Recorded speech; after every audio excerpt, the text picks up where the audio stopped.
Hi friends, Mahanadi serial உங்களுக்கு பிடிக்கும் அப்படின்னா நம்ம சேனலை லைக் பண்ணிக்கோங்க, சப்ஸ்கிரைப் பண்ணிக்கோங்க. அப்போ தான் நான் போடுற வீடியோ டெய்லி உங்களுக்கு நோட்டிஃபிகேஷனில் வரும்.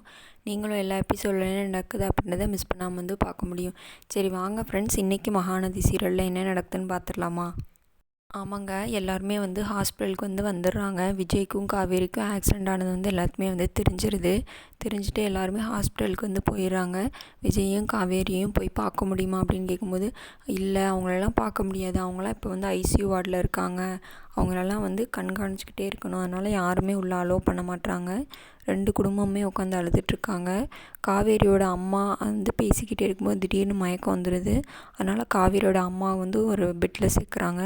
அதே மாதிரி விஜயோட பாட்டிக்கும் திடீர்னு மயக்கம் வந்துடுது. அவங்களையும் இன்னொரு பெட்டில் சேர்த்துடுறாங்க.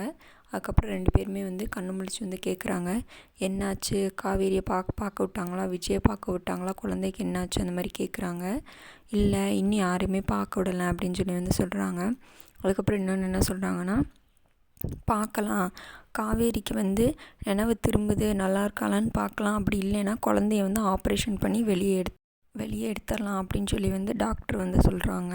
அதுக்கடுத்து விஜயோட பாட்டி ரொம்ப காவேரியை பிடிச்சி வைகிறாங்கங்க. என்ன சொல்கிறாங்கன்னு சொல்லி பார்த்தீங்கன்னா, இவளை பேசாமல் என் பேரை கல்யாணம் முடிக்காமே இருந்திருக்கலாம், இவளை கல்யாணம் முடிச்சனால தான் என் பேரனுக்கு இத்தனை இவ்வளோ கஷ்டம் அப்படின்னு சொல்கிறாங்க.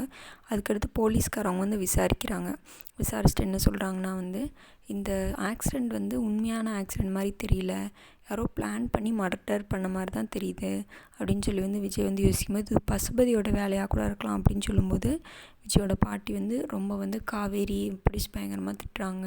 இவளை கல்யாணம் பண்ணனால தான் என் பேரனோட வாழ்க்கையே போச்சு, இவளை கல்யாணம் பண்ண நாள்லேருந்தே பிரச்சனை தான் அப்படின்னு சொல்லி வஞ்சிக்கிட்டு இருக்காங்க. இன்றைக்கான எபிசோடில் இதான் ஃப்ரெண்ட்ஸ் நடந்துச்சு. நாளைக்கு எபிசோடில் மீட் பண்ணுறேன். Bye friends.